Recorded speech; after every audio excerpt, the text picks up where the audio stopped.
So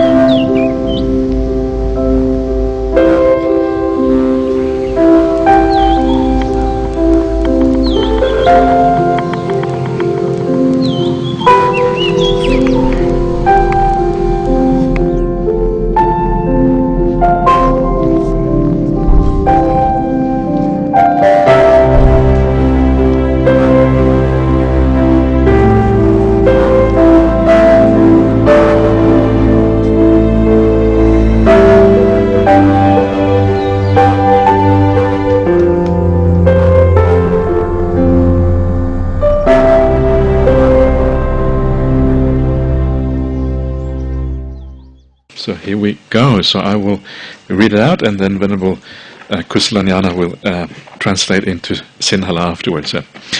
Bhante, what does it mean to go beyond one-pointedness? Okay, blessings of the Noble Triple Gem. What does it mean to go beyond one-pointedness? Okay. ස්වාමීන් වහන්සේ ඒකාග්‍රතාවයෙන් එහාට යනවා කියන එකෙන් අදහස් කරන්නේ කුමක්ද?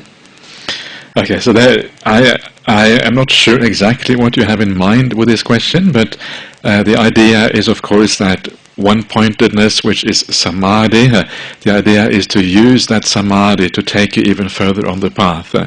And what goes beyond samadhi is, of course, the deep insights, right? So beyond samadhi lies the deep insights, especially the insights that take you all the way to awakening, to nibbana itself. So that is perhaps what you mean by that. And and that, of course, but once you get to one-pointedness, remember, you're already very close to awakening here. Many other qualities that you have in samadhi are the same qualities that you have when you also attain awakening itself. So you're getting very, very close at this stage. It's only a little bit further to go. එතරම් පැහැදිලි නැතුළු මොකද්ද ප්‍රශ්نين අහන්නේ කියලා ඒකාග්‍රතාවය one pointedness ඒකාග්‍රතාවය කියන එක සමාධියේ ස්වභාවයක් සමාධියෙන් එහාට තියෙන්නේ තවත් ගැඹුරු සමාධියක්මයි එතනින් එහා දිගටම නිවන දක්වාම ඔබ සමාධිය හරහා රැගෙන යනවා ඔබේ අවබෝධය ඔබ සම්පූර්ණ අවබෝධය ලබන්න ඉතාම ආසන්නයි සමාධියටපත් වුණා කියලා කියන්නේ ඔබට ඒ සමාධිය තුළ තියෙන බොහෝ ගුණ ඔබ අවබෝධ කරගන්න යන නිවන තුලත් නිවන ඒ අවබෝධයටත් අදාළ වෙනවා ඒ ගුණ තියෙනවා ඉතින් ඒ විදිහටයි ඔබේ සමාධිය පිළිබඳව ඔබ අවබෝධ කරගන්න ඕනේ ඒකාග්‍රතාවය ඔබේ අවබෝධයට ඉතාම ආසන්නව තියෙන ගුණාංගයක් කියලා සිහියට ගන්න. Okay. So this one here is an announcement. It says here there are papers provided in the blue plastic box to write. Over here it is. Okay, this is the blue plastic box. Okay, it is provided to write down the questions that you may have. So I'm asked to please take this up into the Q&A during the Q&A session. මේ නිල් පාට පෙට්ටිය ඇතුලේ කොළ තියෙනවා ඒ කොළ අරගෙන ඔබේ ප්‍රශ්න ලියලා අනිත් පාට පෙට්ටියට දාන්න කියලා පණිවිඩයක් ඒ ප්‍රශ්නයක් ලියන විදිහට ලියලා තියෙනවා. Okay. What is that one? To put your question. And the blue one is? You have blank papers in the blue one. Ah, I see. Okay, it's a complicated system. Two boxes. Okay, very good. Okay, next one. Venerable, do we wish and happiness to those who are causing us pain? Do we wish happiness to those who are causing us pain? Yes, why not? Can you translate? Please, yeah. ස්වාමීන් වහන්සේ අපි අපට දුක් කරදර කරන අයට අපි සතුට ප්‍රාර්ථනා කරනවද කියලා අහනවා ඇයි නැත්තේ කියලා අහනවා උන්වහන්සේ You can. It depends on if you are able to do so. It is a nice thing to do. It of course depends on so many factors, whether you are able to do that, how severe the pain is, how long it's been going on, and all these kind of things. But sometimes if it isn't too severe, it hasn't been going on for too long, you can still wish happiness even to those who are causing you pain. To be able to do that, you just have to remember that it's nothing personal. If other people cause you pain, it's not because there's something between you and them. It's just this person are just doing their thing. If there was somebody like you in your position, they would be doing exactly the same thing to them instead, right? It's not about you. Got nothing to do with you. It has to do with them. They are the ones who have the problem. And once you realize that they are the ones who are being silly, who are acting in ways that are against the Dhamma or whatever it is, then instead of feeling bad about, instead of having thoughts of revenge or anger or whatever it is, you have compassion because they are treating themselves like an enemy. This is one of the things in the suttas. You find this in the Kosala Samyutta. This idea that if you do bad things in the world, because you are creating suffering for yourself in the future, you're treating yourself in the way an enemy would treat you, right? An enemy wants you to hurt. They are hurting themselves. They're creating this enormous obstacle for themselves in the future. If you know that, you can have compassion. And then you turn, instead of thinking about your own pain, you turn the whole thing around and you think about the other person instead. It's so nice not to have to think about ourselves, right? It's such a pain to always be focused on ourselves and our own problems and pains. It's such a hassle. How nice it is to let go of that and instead focus on the other person. So it can be done. So if you can do it, it's great. If you can't, that's okay too.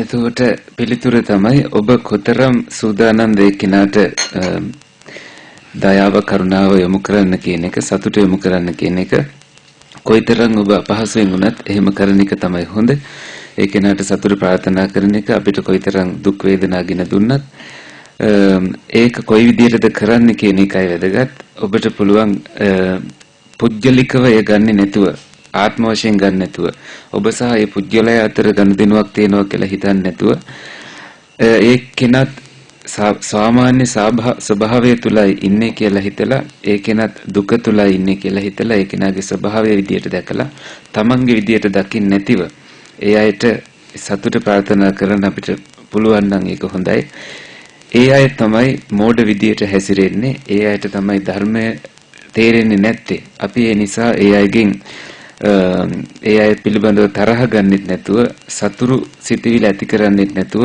ඒ අයගෙන් පරිගැනීමේ සිතවිලි හිතන්නෙත් නැතුව අපි මෛත්‍රිය යොමු කරන්න ඕනේ ඒ අය ඒ අයටම සතුරෙක් වෙලා තියෙන බවයි මෙතනින් අදහස් වෙන්නේ ඒ වගේම සූත්‍ර වලට අවධානය යොමු කරොත් කෝසල සංයුත්තේ තියෙනවා ඔබ නරක දේවල් කරනවා නම් ඔබටමයි ඔබ සතුරෙක් බවට පත් වෙන්නේ ඔබටමයි ඔබ විශාල බාධාවක් කරගන්නේ ඔබ ඒ නිසා කරුණාව යොමු කරන්න ඔබේ වේදනාවට වඩා ඒ අයගේ වේදනාවට ඒ ඔබ වෙනුවට ඒ අය ඒ ගැන හිතන්න ඔබට එහෙම කරන්න බැරි නම් ඒත් කමක් නැහැ කියලායි පිළිතුර.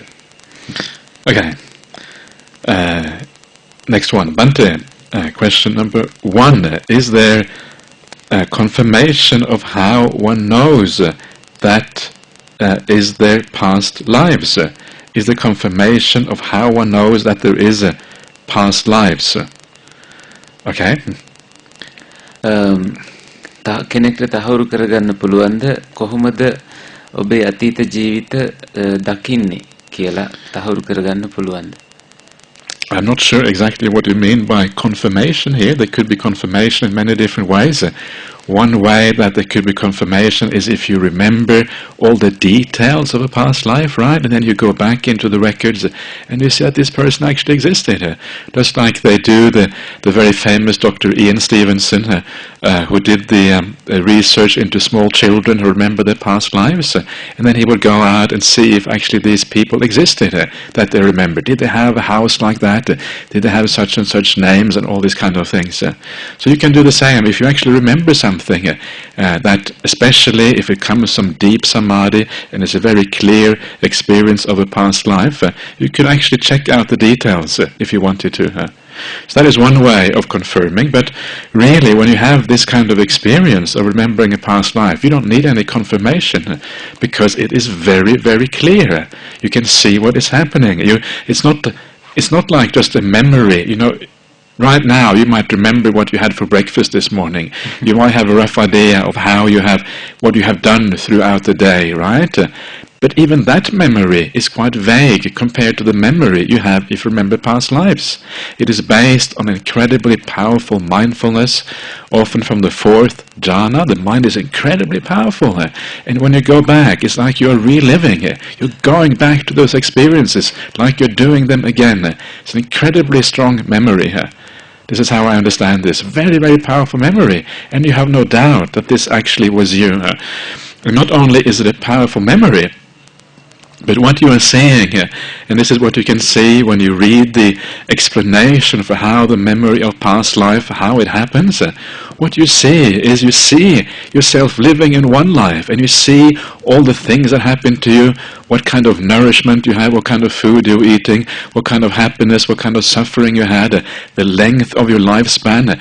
You see yourself dying, you see yourself re-rising in a new life, you see all the details of that life, you see yourself dying there, until you reach this life. You see yourself getting reborn in this life, right?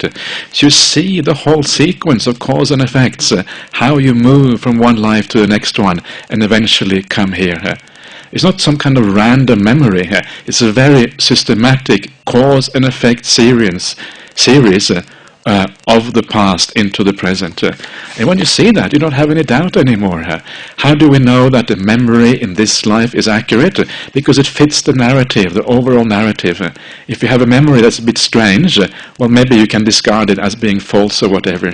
In the same way, the past life, you see an overall narrative, overall sequence of things that turn out to, that are very logical and kind of coherent, and they all work together until then you reach the present life. There is no doubt there anymore that this is a real memory. මේ අතීත ජීවිත තහවුරු කරගන්නවා කියන එකෙන් අදහස් වෙන්නේ මොකක්ද කියලා උන්වහන්සේ දන්නේ නැතිලු. නමුත් එක විදියක් තමයි සියලුම අතීත ජීවිතය පිළිබඳව සියලුම දත්ත අපි හරියටම දැන ගැනීම. හරියටම ඒ විස්තර දන්නකොට අපිට තහවුරු වෙනවා ඉබේම මේ තමයි අතීත ජීවිතය කියලා. උදාහරණයක් විදියට ඉයන් ස්ටීවන්සන් කියන වෛද්‍යවරයානේ. Is he a doctor? A doctor, yes. Yeah, වෛද්‍යවරයා ළමයි සම්බන්ධයෙන් මේ අතීත ස්මරණ ඥානයේ තියෙන ළමයි සම්බන්ධයෙන් පරිශන කරලා හොයාගෙන තියෙනවා. එහෙම ළමයි ඒ අතීත ජීවිත අනාවරණය කළාම එහෙම ගෙවල් ඒ වගේ නම් වලින් අය ඉඳලා තියෙනවා කියලා. ඒ වගේම තමයි තවත් ක්‍රමයක් අපිට දැනගන්න පුළුවන් ගැඹුරු සමාධියකට ගිහිල්ලා ඒ ගැඹුරු සමාධිය තුළින් අපි දකින දේ අනුව ඒ දකින පිළිවෙල අනුව තහවුරු කර ගැනීම සැකයක් නැතිවම ඒ දැක්ක ගමන් ඔබට තහවුරු වෙනවා. තහවුරු කර ගැනීමක් අවශ්‍ය නැහැ. මේ අතීත ජීවිතම තමයි කියලා.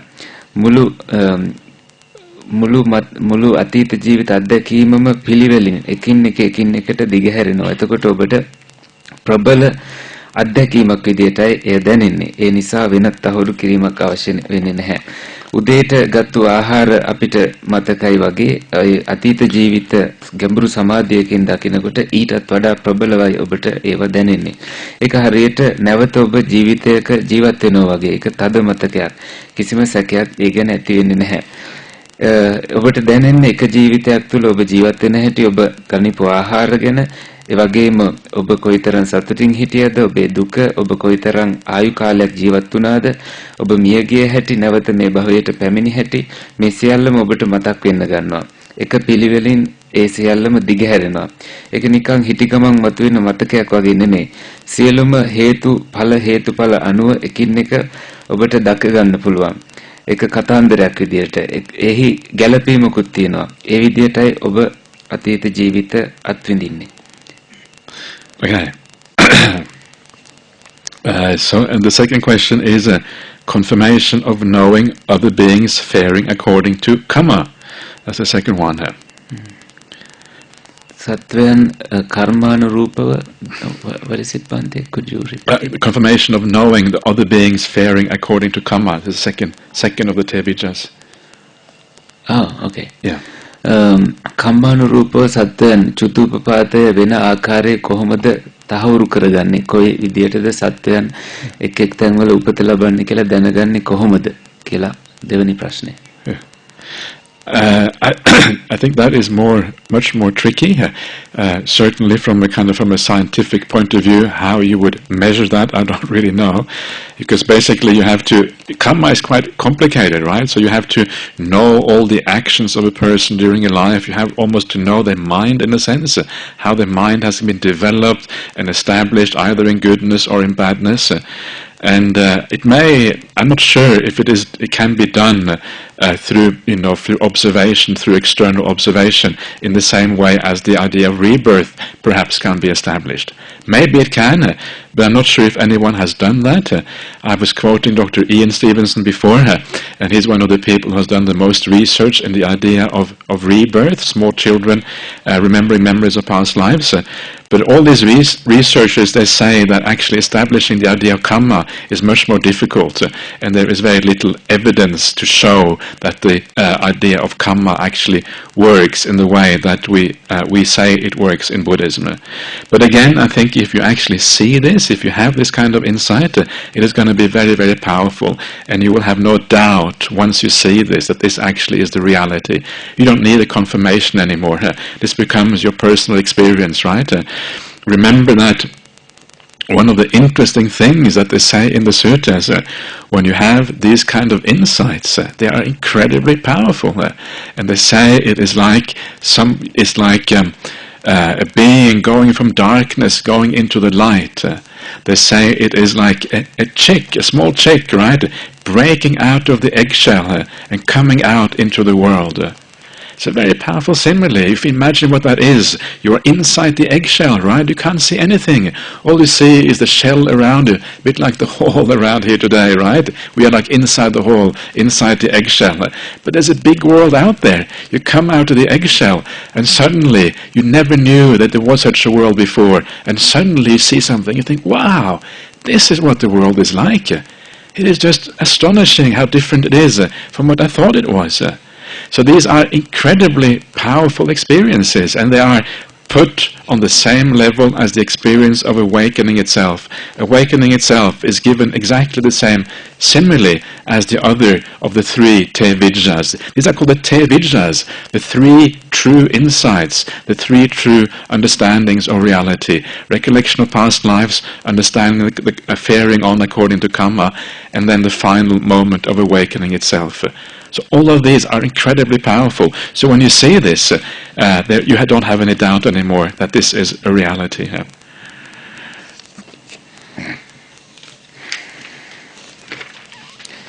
මේ ප්‍රශ්නයත් මේ ටිකක් උපක්‍රමශීලී ප්‍රශ්නයක්. විද්‍යාත්මකව උනත් කර්මය හරිම සංකීර්ණයි කියලා අපිට හිතන්න වෙනවා. ඒ අපිට කෙනාගේ කර්මානුරූප උපත මරණය සිද්ධ වෙන ආකාරය දැනගන්න නම් ඒ කෙනාගේ සියලුම ක්‍රියාවන් පිළිබඳවත් මනස වැඩ කරපු ආකාරය පිළිබඳවත් දැනගන්න වෙනවා. ඒත් බාහිර සාධක මැත්තේ ඒවා තීරණය කරන්න අපහසුයි. පුනර්භවය තීරණය කරනවා වගේ එහෙම අපහසුයි. ඒ වගේම ඉයන් ස්ටීවන්සන් කියන වෛද්‍යවරයා ළමයි සම්බන්ධයෙන් පර්යේෂණ කරලා තහවුරු කරලා ප්‍රකාශ කළා තියෙනවා, අදහස් දක්වලා තියෙනවා මේ කර්මය උනත් අපි බෞද්ධයෝ හිතන විදියටම නෙමෙයි ක්‍රියාත්මක වෙන්නේ කියලා. මොකද මේ ඊටාම බලවත් සැකයක් නැතිවම සමහර ප්‍රබල අත්දැකීම් අපේ මතකයට ආවට පස්සේ අපිට තේරුම් ගන්න පුළුවන් ලෝකයේ කොයි ආකාරයකටද වෙනස්ව ක්‍රියාත්මක වෙන්නේ කියලා. සූත්‍රවලත් සඳහන් වෙනවා මේ ඔබට කෙනෙක්ගේ ජීවිත හෝ තමන්ගේ අතීත භවයන් දැන ගැනීම ප්‍රබල විදර්ශනාවක් වගේ ඔබට දැනෙන්නේ එක කියලා. අඳුරෙන් ආලෝකයට යනවා වගේ අත්දැකීමක්. ඒකට උදාහරණයක් කියනවා නම් පුංචි කුකුළු පැටියෙක් බිත්තරය බින්දගෙන එළියට එනවා වගේ අත්දැකීමක් තමයි මේ අත්දැකීම. පිටත ලෝකේ පේන්නේ නැහැ බිත්තර කටුව ඇතුළේ ඉඳිද්දි. පිටත ලෝකයේ පේන්න ගත්තාම ඒක හරි පුදුම සහගත අත්දැකීමක්. මේ අපි ඉන්න ශාලාව වගේ අපිට පිටත ලෝකයේ දැනෙන්නේ නැත්නම් අපිට මේ විවෘත කරලා බලන්න පුළුවන් පිටත ලෝකේ මොන වගේ විවිධයිද කියලා. Okay. Not okay. Okay. I think there's a little more. මේ ත්‍රිවිද්‍යාව යටතේ තුනක් වූ සත්‍ය විදර්ශනාවන් තුන ඒ විද්‍යාවන් තුන අපිට දැනගන්න ලැබෙන්නේ එතනින් ප්‍රකාශ වෙන්නේ අතීත ජීවිත දැන ගැනීමත් කර්මානුරූප සත්‍යයන්ගේ හට ගැනීමත් අවසාන කෙලෙස් නැති කිරීමේ ඥානයත් කියන තුනයි ඒ තුන ඊටාම ප්‍රබලව අත්විඳින්න ලැබෙන අත්දැකීම් සරල අත්දැකීම් නෙමෙයි අපි ඒ අත්දැකීම් ලබා ගන්නේ බොහොම ගැඹුරු අත්දැකීම් සමගයි. I think I did a fair translation. Okay. Getting tired? I praise myself. Okay. Good. Okay. You have a more difficult job than I have. You have all these hours. First you have to listen, then you have to talk. Oh, it's very well done. Okay, good. Okay. Sadhus. Okay, next question. Ajahn, what is your opinion regarding the enjoyment of the beauty of nature? Can it be an obstacle? It is also part of karma. Yes, it is. It is quite true. It is part of karma because when you enjoy these things, it's part of the sensory world. It goes through your senses. You see nature, you experience nature. Yeah. But it is a very refined type of karma, and this is why it can be useful to enjoy nature. One of the things that has always struck me and struck many other people is the fact that you see some of the greatest arahants at the time of the Buddha. One of the greatest ones, of course, being Mahakassapa. And Mahakassapa has verses in the Theravada. Theravada is the collection of verses of the senior monks at the time of the Buddha. The Therigata is the collection of verses of the senior nuns, the bhikkhunis at that time. And Mahakassapa's verses are all about nature, about enjoying nature. He lived on this mountain crag, about the birds soaring in the air, about the nature and all these kind of things. And it's very beautiful. And he was an arahant, right? And he obviously enjoyed nature, the peace of nature. So I think the point is that very often when we come from very busy lives and we are involved in very coarse forms of karma in the daily life, then moving on to nature is a very refined type of karma. It's not the type of karma of sensuality that you get attached to. You might get attached to the peace, right? But that is good. But you don't get attached to the actual karma itself, the objects of nature. It is more the feeling, and nature draws you towards spiritual aspects. It makes you feel peaceful. It makes you feel at ease. It makes you feel relaxed. And this is why it is very useful to make a transition from the more coarser things in life to the more refined things. Eventually you have to go beyond nature, right? When you sit down and you meditate, you go beyond that. But it's like a stepping stone you can use in the right direction. And this is true of all karma. There are different levels, and you can use the more refined levels of karma as stepping stones to the more, to even more refined meditation states. Say you come home from work, right? You feel a bit stressed out. You had a bad day at work. People were arguing with you or whatever. And then you go home and you put on some very refined music, perhaps some Buddhist chanting, something that you find peaceful, right? That is karma, but it's karma which kind of takes you in the right direction. And then when you feel at ease, you feel relaxed, you turn off the music, and then you can try to do some meditation. So this is like understanding the different levels of this. Things that take you in the right direction are always useful. ප්‍රශ්නේ තමයි අපිට පුළුවන් ද ස්වභාව ධර්මයේ ලස්සන විඳින්න මම හිතන්නේ ඉහළ අවබෝධයක් ඇතිව ඒක කර්මයේ කොටසක්ද කියලාත් අහලා තියෙනවා. එතකොට ස්වාමීන් වහන්සේගේ පිළිතුර තමයි ඔව්. ඔබට පුළුවන් ස්වභාව ධර්මයේ ඔස්සේ ස්වභාව ධර්මයේ හරහා දේවල් දකින්න. උන්වහන්සේට තදින්ම දැනෙච්ච දෙයක් අන් අයටත් වගේම අන් අයටත් දැනෙච්ච දෙයක් තමයි මේ ශ්‍රේෂ්ඨතම රහතන් වහන්සේලා තේරතේරි ගාථාවල සඳහන් වන ආකාරයට උදාහරණයක් වශයෙන් කස්සප මහරහතන් වහන්සේ නිතරම ස්වභාව ධර්මය කොයිතරම් ලස්සනද කියලා අත්විඳලා තියෙනවා. අහසේ ගමන් කරන අහසේ පියාඹන කුරුල්ලෝ ඒ වගේ අවස්ථාවන් දැකලා ඒ පිළිබඳව සිත සතුටු කරගෙන තියෙනවා. උන්වහන්සේ රහතන් වහන්සේ නමක්. උන්වහන්සේ වගේම ස්වභාව ධර්මය පිළිබඳව විනෝද වුණා. තව කරුණක් තමයි අපි බොහෝ දෙනෙක් කාර්යබහුල ජීවිත ගත කරන්නේ. ඒ අතරතුර අපි හොඳ කර්ම රැස් කර ගන්නට පුළුවන්. ඒ හොඳ කර්ම විදියට අපිට පුළුවන් පිරිත් වගේ ඒවට සමන් දෙන්න. ඒ වගේම සංසුන් වෙන ආකාරයේ සංගීතයන් වලට නාදයන් වලට අහුම්කම් දෙන්න. ඒ තුලින් හරි දිශාවට ඔබ යොමු වෙන නිසා එතනින් නරක කර්මයක් සිද්ධ වෙන්නේ නැහැ. ඒ වගේම ඔබ දකින්න ඕන දෙයක් තමයි ඒ ඔබ දකින වස්තු වල නෙමෙයි ඇල්ම තියෙන්නේ ඔබේ දැනීම් වල. ඔබ හරි යහපත් දැනීම් නම් ඔබට දැනෙන්නේ එතනින් නිර්මාණය වෙන්නේ හොඳ කර්මම තමයි. හරියට ඒක මුල්ගලක් වගේ. ඔබ හොඳ යහපත් සියුම් පරිසර වින්දනයක් තියෙනවා නම් එතනින් නිර්මාණය වෙන්නේ සැහැල්ලු නිස්කලංක සිතුවිලි. ඒ නිසා ඔබට වරදක් සිද්ධ වෙන්නේ නැහැ.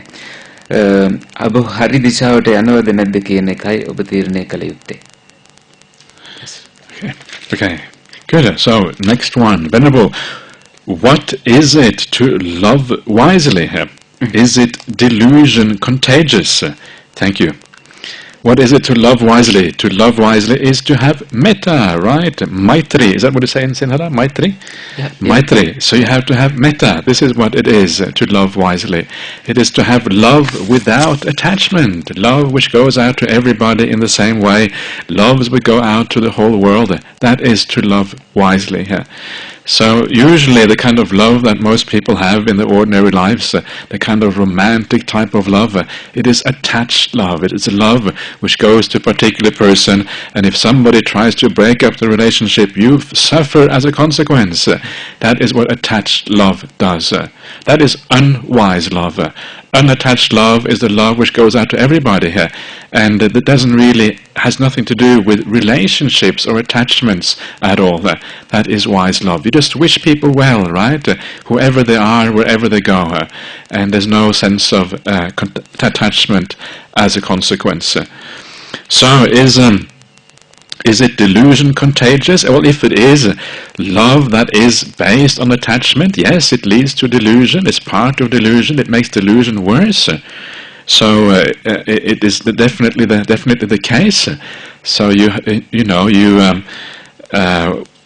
all of these things are problematic, and you cannot see clearly anymore. When you fall in love, everything you see in the other person is always you see is the good points and the positive things, and you cannot see the bad things. And I think this is one of the things Ajahn Brahm always likes to say. He likes to say that when you fall in love, all you see are the good parts in the other person. You see all the nice things.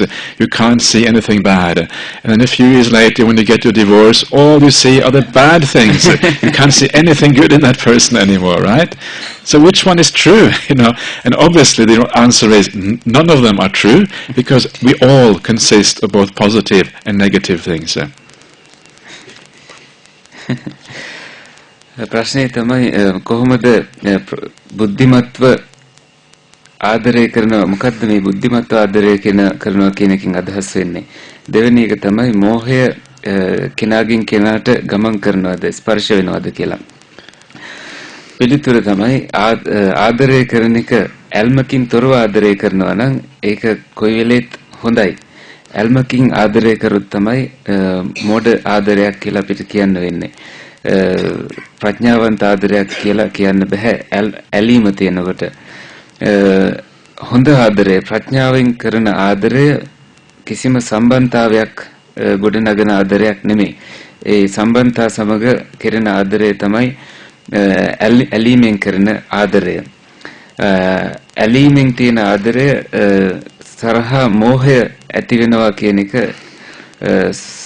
කියන්න පුළුවන්. මෝහය ඇති වෙනවා. මෝහය නිසා ඔබ ඒ කෙනා තුල, ඔබ ආදරය කරන කෙනා තුල දකින්නෙම හොඳ දේවල්. ඔබ අකමැත්ත ඇති වුණාම ඒ කෙනා සම්බන්ධයෙන් දකින්නේ නරක දේවල්. අජන් බ්‍රහ්මවංශෝ හාමුදුරුවෝ කියන විදියට ඔබ කෙනෙක්ට තදින්ම ආදරය කරද්දී දකින්නෙම ඒ කෙනාගේ හොඳ දේවල් විතරයි. හැබැයි ඔබ ඒ කෙනාගෙන් දික්කසාද වෙන්න හදද්දී ඔබ ඒ කෙනා තුල දකින්නෙම නරක දේවල් විතරයි. එතකොට මේ දෙකම අන්ත දෙකක්, ඒ දෙකම වැරදි. ඔබ කල යුත්තේ ප්‍රඥාවන්තව කරන ආදරයයි. මම හිතන්නේ එපමණයි කියන්නේ. Okay. Next one, Venerable, for the ignorant, he or she is acting according with his or her reality. He or she thinks to be in the right view. How do we break this circle, especially when others who are vulnerable suffer the consequences of that ignorance, and they don't listen to any kalyana mitta? Thank you. So how do we tell the ignorant that they are ignorant? How do we get them out of that delusion that they are under? That is the question here. And it is very, very hard, because if you are ignorant, that ignorance is itself it's a kind of self-protecting mechanism, right? You're ignorant, sometimes you don't really want to know, you're not able to know, you don't have the qualities that enable you to understand what is going on. So it depends a little bit on what kind of ignorance it is, whether it's a self-protective ignorance, or whether it is a deep-seated inability to see the truth. If it is more a self-protective kind of ignorance, you don't want to hear because you're protecting your sense of self or something inside of you, that kind of ignorance sometimes you can help people to break out of, because there may be times when they feel safe, when they feel secure, you kind of feel the right occasion, and when you feel the occasion is right, that they are ready, they're not defensive, they're open to hear about what you have to say, then you can say things, and then they may be able to listen to what you have to say. So very often it's about finding the right occasion. If you can find the right time, then people will be ready when the time is right. So you just have to be very sensitive, right? You have to feel the right time, and then maybe you can bring up the subject. But if it is a much deeper sense of ignorance, where really they cannot really see, because they just, it's just impossible for them to really understand. It's like going to somebody who believes in God, right? If that feeling of God is very deep-seated, you're not going to be able to convince them otherwise. There's just no way. It is a very deep-seated feeling, and you can argue as much as you like from a Buddhist point of view, but if that is their view, nothing is going to change their position on that thing. So you just have to feel it out and see what you can do. Sometimes you can't do anything, and if you can't do anything, you're just going to have to let go, unfortunately, sometimes. Could you kindly read the question once again for me? Read the question, okay. For the ignorant, he or she is acting accordingly with his or her reality. He or she thinks that they are in the right view. How do we break this circle, especially when others who are vulnerable suffer the consequences of that ignorance? අපි අවිද්‍යාවෙන් වෙලෙලා ඉන්න කෙනෙක්ට ඒ අවිද්‍යාවෙන් ඉන්නේ කියලා කියන්නේ කොහොමද? ඒ අය හරි දැක්මකට ගේන්නේ කොහොමද? ඒ අය අවිද්‍යාවේ ඉන්නේ කියලා ඒ අයට ඒ උදව්ව කරන්නේ කොහොමද? ඒ රාමුව තුලම ඉන්න අනිත් අයටත් ඒ ගැන දැනුම් දෙන්නේ කොයි විදියටද කියලා වගේ ප්‍රශ්නයක් අහලා තියෙන්නේ. පිළිතුර තමයි බොහෝ වෙලාවට අවිද්‍යාවෙන් ඉන්න අය තමන්ව ආරක්ෂා වෙන විදියට නම් තමන් ඒ මෝහයෙන් අවිද්‍යාවෙන් වෙලිලා ඉන්නේ. ඒක ඒ අයට ටිකක් උදව් කරන එක ඒ වෙලාව තුල ටිකක් අපහසුයි. ඒ වගේම අපි දැනගන්න ඕනේ අවිද්‍යාව කොයි වගේ කොයි මට්ටමටද තියෙන්නේ, කොයි ආකාරයකටද අපි අවිද්‍යාව ඒ අයට තියෙන්නේ කියලා දකින්න විදියත් සමහර විට වෙනස්. ගොඩක් වෙලාවට ස්වයං ආරක්ෂාවට එහෙම අවිද්‍යාවේ ඉන්නවනම් ඒක බින්දින්න ටිකක් අපහසුයි. ඒ අය එතනදී සූදානම් නැති නිසා. ගොඩක් වෙලාවට ඒ අය සූදානම් වුණාම තමන්ව ආරක්ෂා කරනවට වඩා ඒ අය විවෘත භාවයටපත් වුණාම හරි වෙලාවෙදී ඔබට පුළුවන් ඒ අයව අවිද්‍යාවෙන් මුදවා ගන්න. හරි වෙලාව හොයාගන්න එකයි වැදගත්ම වෙන්නේ. එතෙක් ඔබ ඒ අය පිළිබඳව සංවේදී විය යුතුයි. උදාහරණයක් විදිහට දෙවියන් පිළිබඳව තදින්ම විශ්වාස කරන අයට එහෙම නැහැ කියලා ඒත්තු ගන්න එක අපහසුයි. ඒ වගේ වෙලාවට අපිට හරි වෙලාව වෙනකන් ඉන්න සිද්ධ වෙනවා. ඔබට කුමක්ද කරන්න පුළුවන් කියලා දැනගන්න. ඒ අයට උදව් කරන්න බැරි නම් කරන්න තියෙන්නේ අතහැරලා දාන එක පමණයි. Thank you. Okay. Next one. Dear Ajahn, if Kama Chanda and Vyapada are the most crucial hindrances, why aren't the Asubha and meditation practices given more prominence? shouldn't they always be practiced before and after anapanasati? May the triple gem blessings be with you always. Okay. The reason, it all depends on where you are on the path. So it all depends on how many hindrances you have left in you, how powerful they are. For some people the hindrances are naturally very low, and you have practiced for many years, you may already have subdued them a lot. And if they are very low and very subdued, you can go straight to anapanasati, and whatever hindrances remain, they will disappear during the practice of anapanasati itself.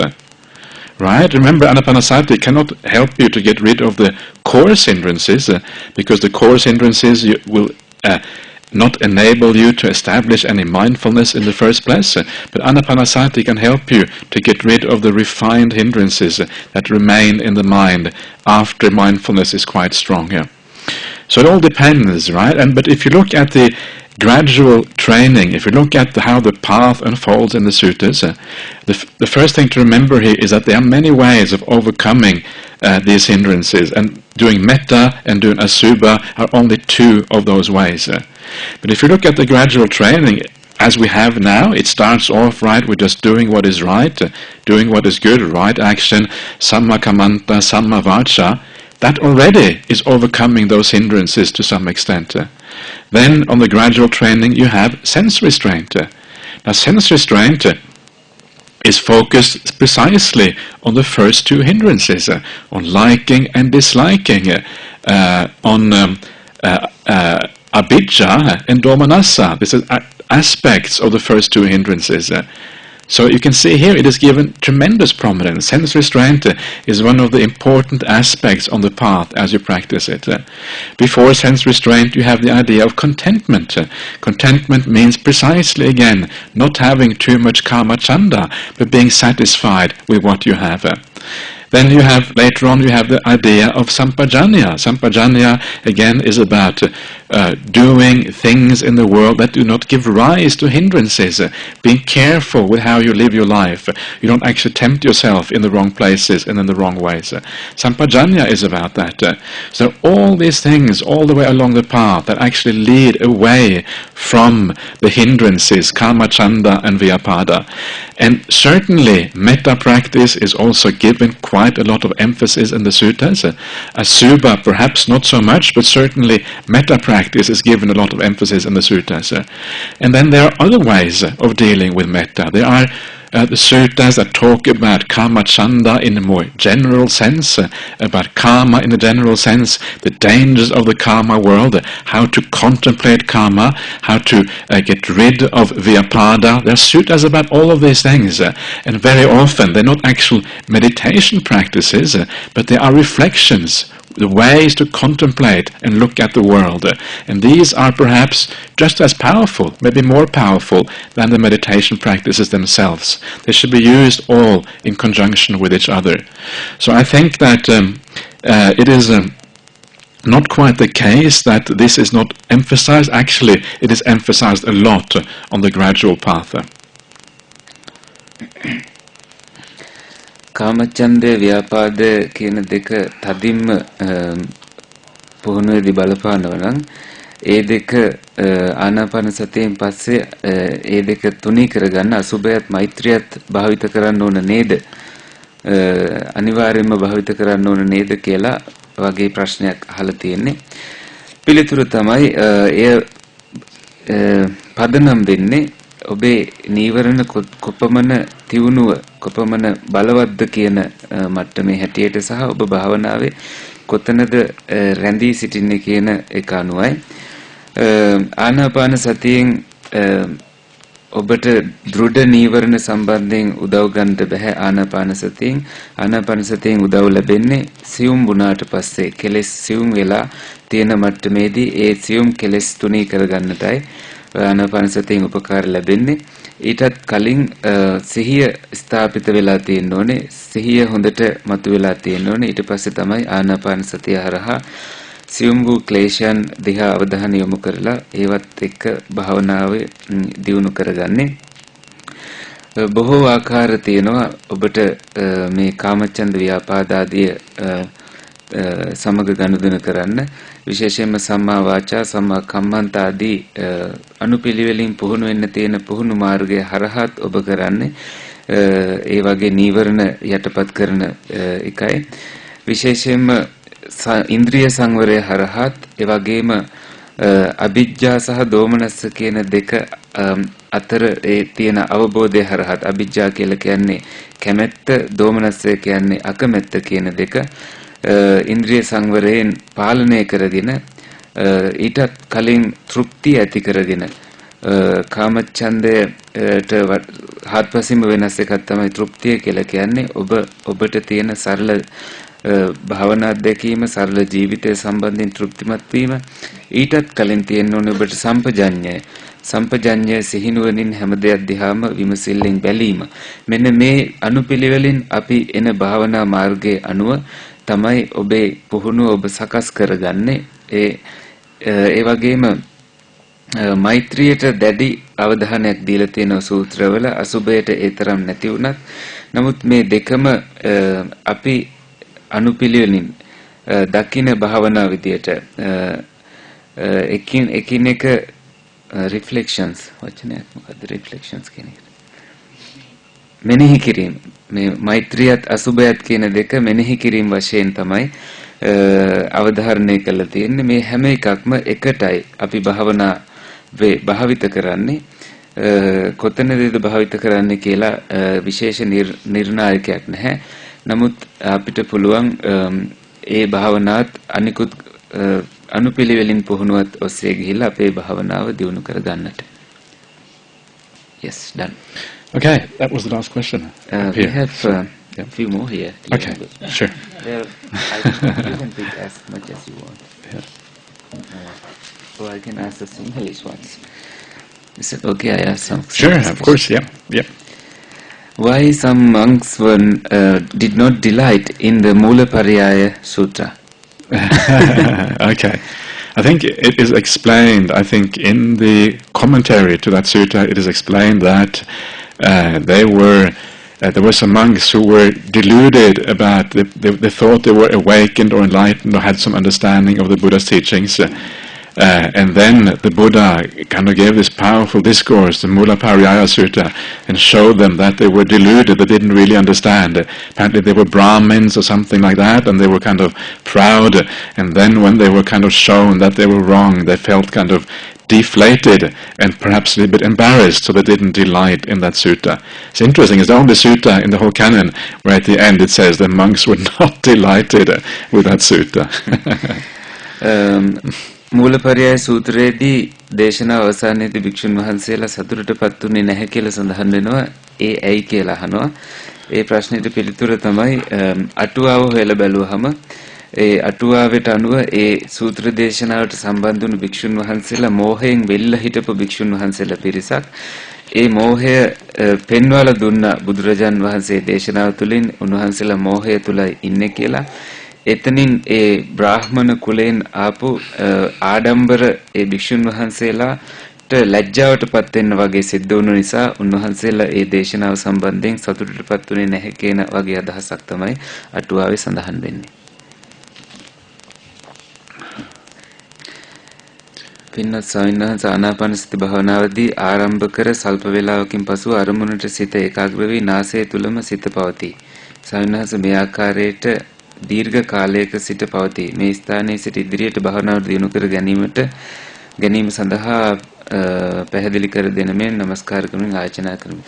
Venerable sir, when I do the Anapanasati meditation, after a little while, my mind focuses in the object of meditation and the mind remains inside the nostrils and it remains for a long time. And I cannot take it forward.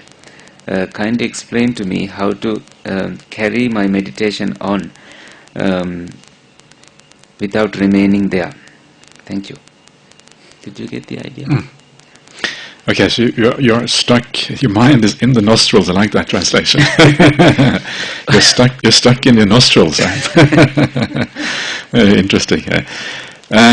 I think basically you're just going to have to be patient, right? You have to stay there and then allow it to develop. Sometimes what you do, the reason why it gets stuck sometimes is because there isn't enough happiness there isn't enough joy with the breath. Joy is usually what takes it forward. And so you want to develop your meditation further. Try to give rise to a bit of joy in your meditation practice. See the breath as your friend. See the breath as a companion in your meditation practice. Have a sense of metta towards your breath. Thank you for being my companion on this path. It's like when you're there with your breath. It's just you and your breath. There's nothing else in the whole world, right? So if you're not friendly with your breath, then it gets very difficult. So you have to be friendly with your breath. See your breath in a positive way. And then I can perhaps give a little bit of positiveness which may take your meditation further. Be careful. Sometimes when you are stuck like that in the breath, maybe it is because you're using too much force. If the mind is using too much force, it means it is one of the reasons why there is no joy arising in the mind. You're using force, you're forcing it onto the nostrils, right? And you're kind of able to hold it there for a long period. But because you're using force, joy is very unlikely to arise. So one possibility there is that you need to relax a little bit more, to kind of just to step back a little bit. What does it feel like when you're watching the breath? Does it feel kind of stiff and hard, or does it feel really relaxed and nice? Right? If it feels really relaxed and nice, really kind of at ease, then it is right. If it does not feel really at ease, if it feels a little bit, using a bit too much pressure there, then maybe that is the reason why you can't go any further, and you just need to relax a little bit. ඒ ප්‍රශ්නෙට අනුව ඔබ නහසේ ඇතුලේ හිර වෙලා තියෙන බවත් තමයි පේන්න තියෙන්නේ කියලා ආරම්භක පිළිතුරක් දුන්නා. මේ වගේ වෙලාවට ඔබ ඉවසීම ප්‍රගුණ කරන්න ඕනේ. මෙහෙම වෙන්න හේතුව තමයි ප්‍රීතිය සතුට භාවනාවේ දියුණු වෙලා නැතිකම හුස්ම රැල්ලත් එක්ක. ඒ වගේම ඔබ බලයෙන් ඒ හුස්ම රැල්ල සංසුන් කරන්න යනවා නම් එතනත් ගැටලුවක් තියෙනවා.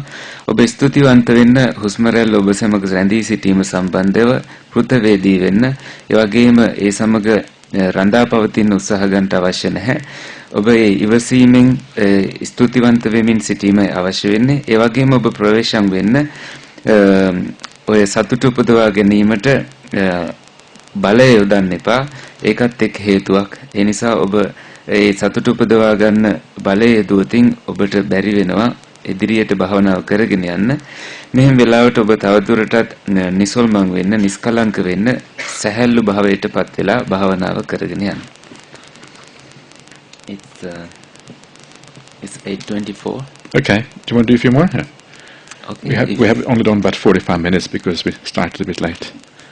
Let's go to 8:30. Okay.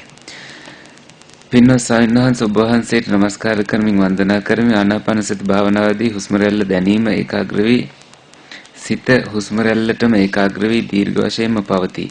උපේක්ෂාව ඇති කර ගනිමින් හුස්ම රැල්ලටම ඒකාග්‍ර වී පවතිනවා. ඉන් අනතුරුව ඉදිරියට යන මාර්ගය නොදැනී අනුකම්පා කර පැහැදිලි කර දෙන්න. Same handwritings. Venerable sir, when I am doing the breathing meditation, The breathing meditation? Yeah. Okay. Breathing meditation, Anapanasati meditation. Yeah. The breath settles down and it remains for a long time. The breath, so the feeling of breath becomes one-pointed and it remains for a long time. After that, you build up upekha, and there occurs upekha, and then you remain for some time. And how do you practice meditation further? Kindly explain. Did you get the idea? Yes. Yeah, I think so. Yeah. So you have upekha. I think what you need again is more joy, right? Is it joy?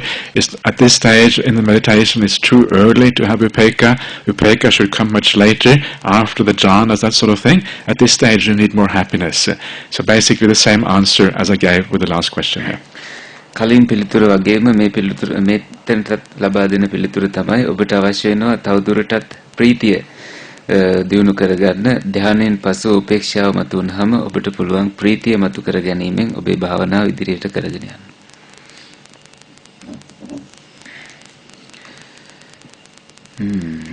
අසත් රූපයත් චක්කු විඥානයත් සම්බන්ධ වීමෙන් පස්ස වේදනා සංඥා චේතනා මනසිකාර පෙර පසු නොවි හටගෙන රූපේ දැකී නම් ක්‍රියාව රූපේ දකිනම් ක්‍රියාව සිදුව එතනම ඉතිරි නැතුවම නිරුද්ධ වේ නම් අපට ඊයේ දැකපු රූපයක් මේ මොහොතේ දැකිය නොහැක. රූපේ දැකපු රූපේ අනාගතයේද තිබිය නොහැක. එහෙත් අපට හැම මොහොතෙම මුණ ගැහෙන අරමුණු තිබෙන අරමුණු හැටියටම දකින්නේ අහන්නේ ඇයි? එහි ඇත්ත නොදකින්නේ කුමක් නිසාද? එය දකින්නේ කෙසේද? asat rupa chakku viññāna samudina passa vedana saññā cetana manasikara pasana hataena. So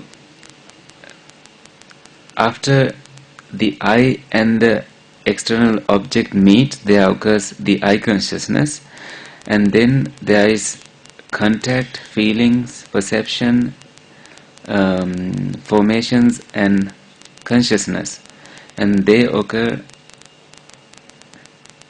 perapasu novi, without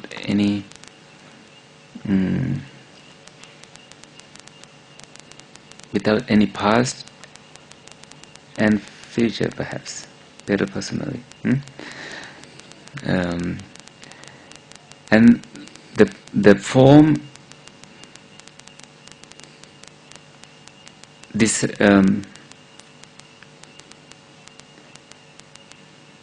so you see a form and it disappears right away without any residue. If that is how it happens, whatever you saw yesterday cannot be seen right now at this moment. And also the form that you saw cannot remain in the future. But why do we see the objects that we see as we saw them in the past? How can we see the truth, reality in this? How do we see it?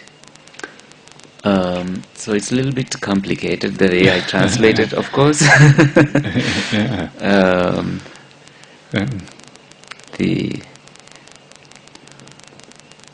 So the idea is something like this. So you have eye consciousness depending on the eye and the outer object, and then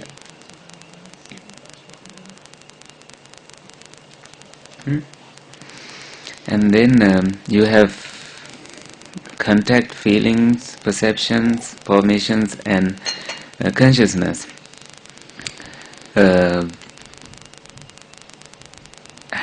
So I will translate literally. Perapasu novi means something like at once. Okay, got it. Okay, so contact, feelings, perception, formations and consciousness arise at once, all together. That's the idea. And if that is how it happens, it vanishes after the kriya, after the activity. If that is how it happens, whatever you saw yesterday cannot be seen now and also in the future. But why do we see the same objects as they were before in every now and then? How do we understand this? What is the reality in this? Whatever the answer, we will accept it. I think I'm not entirely sorry.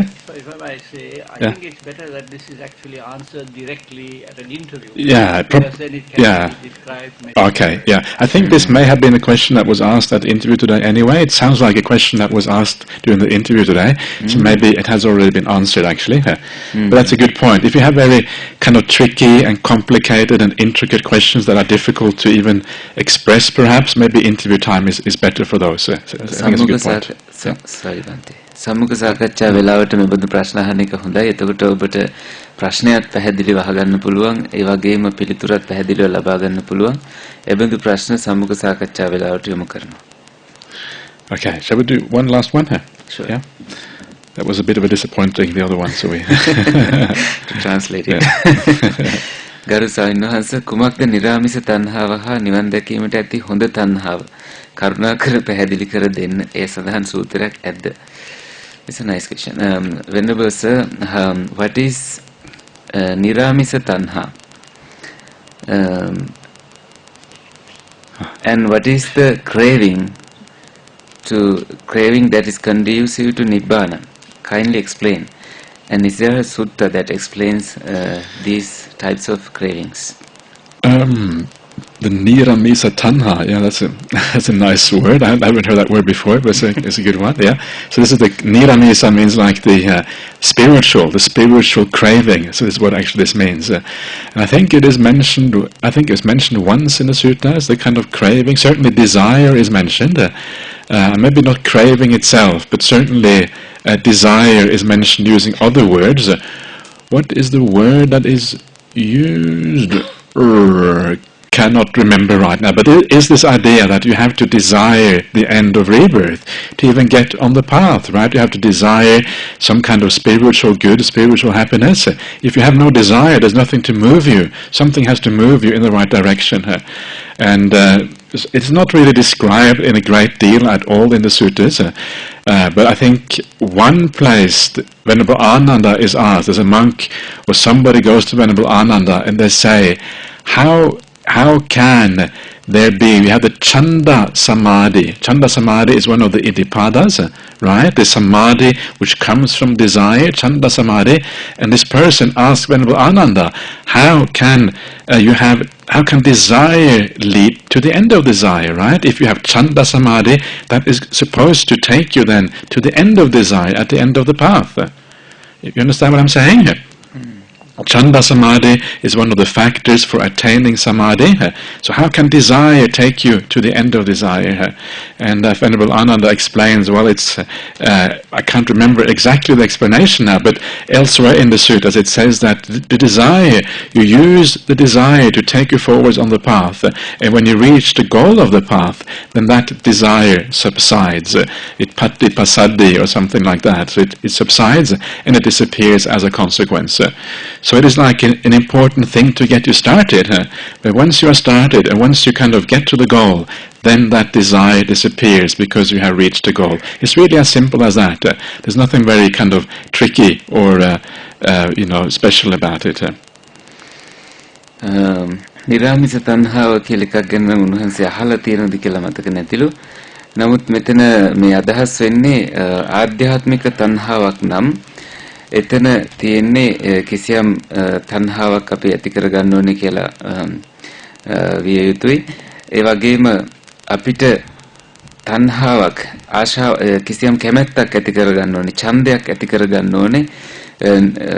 පුනර්භවය නැවත සිදුවීම වළක්වා ගන්නටත් ඒ වගේම ඒක මාර්ගය වඩන්නටත් අපි කිසියම් ඡන්දයක් ඇති කරගන්න ඕනේ. ඒ ගැන වැඩි සූත්‍රවල සාකච්ඡා වෙලා නැහැ. එක වෙලාවකදී ආනන්ද හාමුදුරුවෝ සම්බන්ධයෙන් ප්‍රශ්නයක් තියෙනවා. ආනන්ද හාමුදුරුවෝ අහනවද ඒ ප්‍රශ්නේ නැත්තම් ගෙන් කෙනෙක් අහනවා. ආනන්ද හාමුදුරුවන්ගෙන් කෙනෙක් ඇවිල්ලා අහනවා කොහොමද ඡන්ද සමාධිය